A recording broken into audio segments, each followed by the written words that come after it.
We're going to look at the second part of Virtual Lab 5, and we're going to make some changes to the hardware. So before we do anything though, let's save as.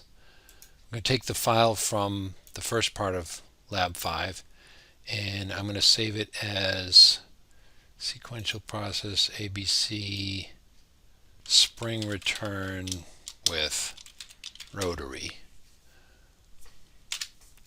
Until now we've been using these actuator valves that have a double actuation. In other words, to make it move to the extend position you have an actuator, and to make it go the other way you have another actuator, and it stays wherever you last actuated it.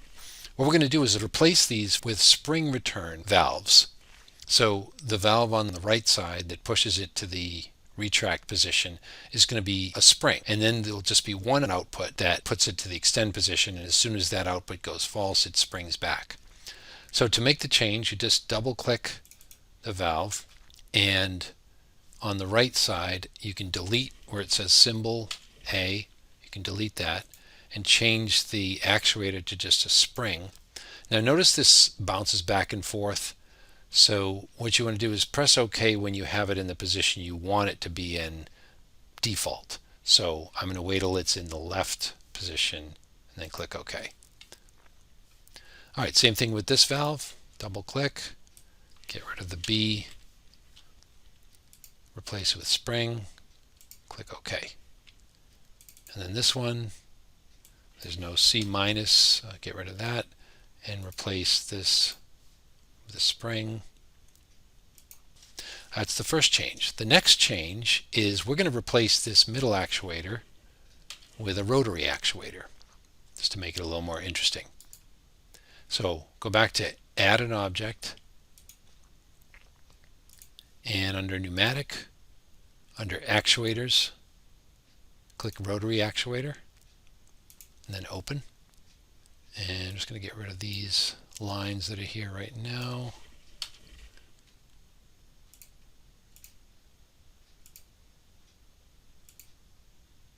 And I'll connect it up. It has two ports just like the linear actuators, just that they make the actuator rotate 180 degrees. Alright, now having made that change, you might notice that the rotary actuator has no sensors. So that means we're only going to have sensors for A and C.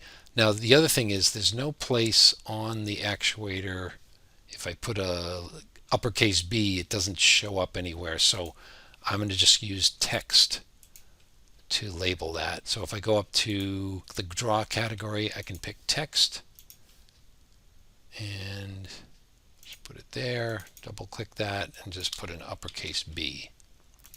So that's now going to be our actuator B. It's a rotary actuator. So what that means is over here in the PLC, a couple of things. One is that the sensors, we don't have any sensors for B anymore. So we'll just delete those and take those lines out. I guess we might as well take all these out and scooch these over. And we'll just connect these up at the back and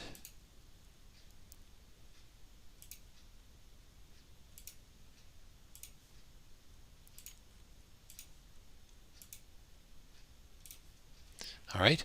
The other thing is, because we now only have actuators for the extend and a spring return for the retract, up here we can eliminate all but 3 of these.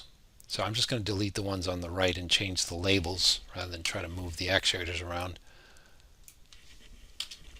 So these 3 are now going to be A+, that's already A+, and this one's going to be B+,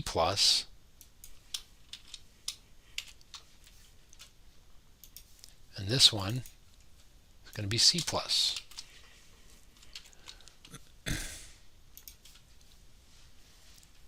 So we've actually simplified the connections to the PLC a little bit by using these spring return actuators. So now let's go to the symbol table and we can get rid of some of the things on here. Because there's no retract, we'll just right click each of those lines and just delete, delete, delete. Now we have to remember to change the associated variable. So B extend is now attached to output 1, and C extend is attached to output 2. And then with the sensors, we're getting rid of the sensors B0 and B1. And what we did is we moved C0 and C1 to inputs 3 and 4.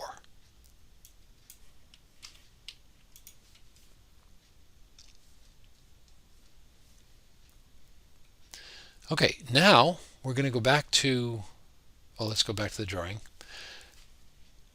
And so we're going to look at the PLC programming part now.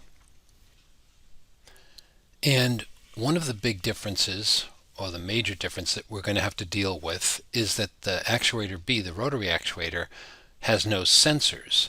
So we've been using these sensors to trigger the next actuator. What we're going to have to do in this case is use a timer. So when A extends and it hits its extend sensor, we're going to start a timer, and maybe like 3 seconds to give the B a chance to fully move to its other position. When the timer is finished, that's going to trigger C. So I'm going to show you how to set up a timer in the ladder logic in AutoSIM. So we're going to start with the same ladder logic we just used, the ladder logic program. And I'm going to go ahead and put it in its own window.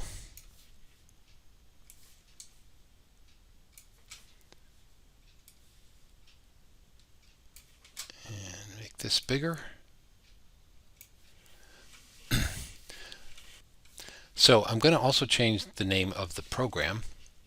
So I'm just going to go to Properties and call it Sequential ABC with Rotary and Spring. Kind of a long name. Okay, so here's the program. The first rung, I'm going to hit the Start button. It's going to extend the A actuator, and it's going to set the forward bit. So that rung's actually going to be the same. The next rung, though, we're not going to reset the A extend output, because we had this spring-loaded valve would just spring back and make the valve retract. So we're actually going to keep it extended.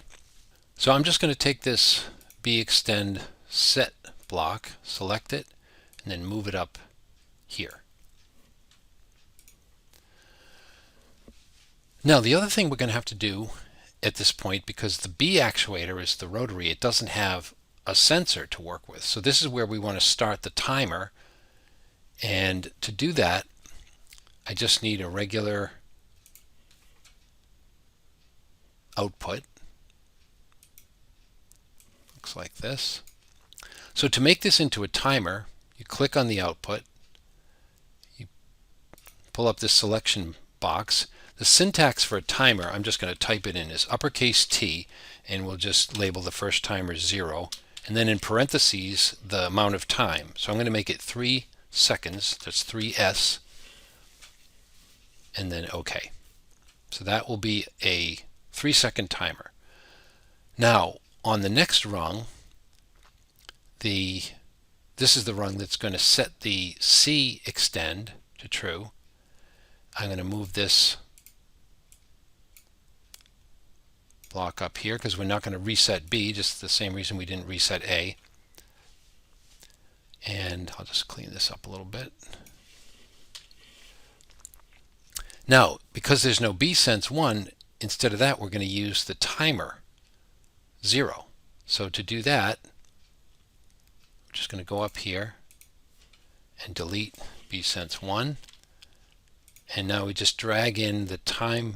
So you click under where it says AutoSIM variables, and under time delay it comes up as T0.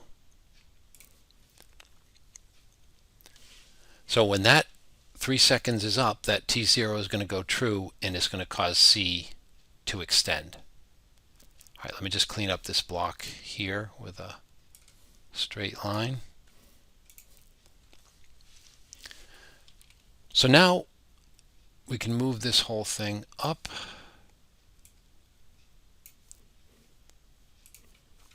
And when C extends, C sensor 1 is going to go true. And at this point, we're going to reset the C extend, which will cause it to retract. And we're going to reset the forward bit. But we don't need this. There's no retract output anymore, so we can just delete this. And move this whole thing up.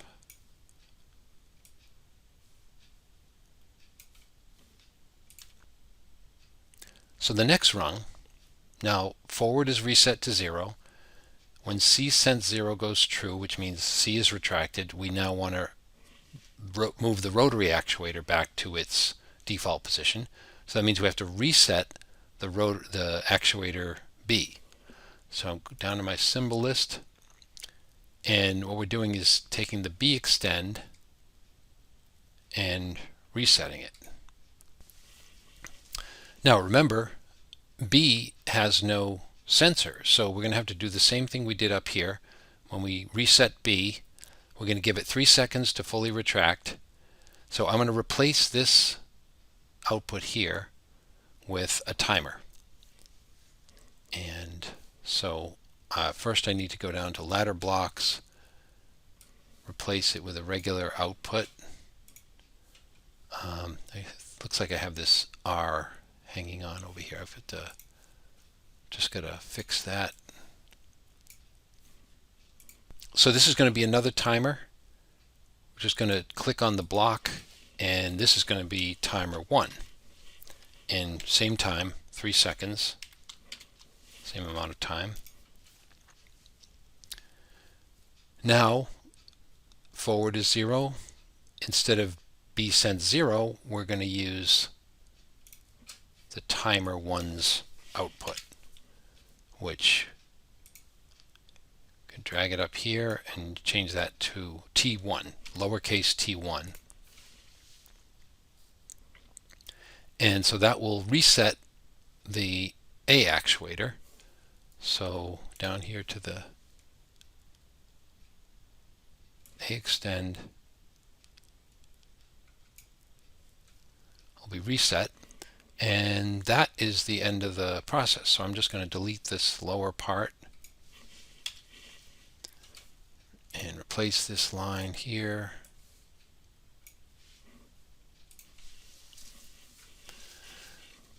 Okay, so start button, set the A extend, and set the forward bit. When forward is true and A sense 1 goes true, B extend is set. And we also start a 3-second timer. When forward is true and the timer finishes, we're going to extend C. As soon as the C extend sensor goes true, we're going to retract C by resetting the extend output. We're also going to reset the forward bit. So with forward false and C sense 0 true, that means C is retracted. B is going to be reset. The extend output is reset, which will make that go back. We're also going to start a timer, a 3-second timer, and when the timer is done timing, we're going to retract A. So let's see if it works. Go to Program, Compile, Connect, hit the play button, dynamic display, and hit the start button. A extends, rotary goes, waits for 3 seconds, C goes, extends, retracts, rotary comes back after 3 seconds, A is off. And you notice none of the outputs are remaining on. Okay, I hope you enjoyed the tutorial. Good luck with the lab, and we'll see you when you're on campus.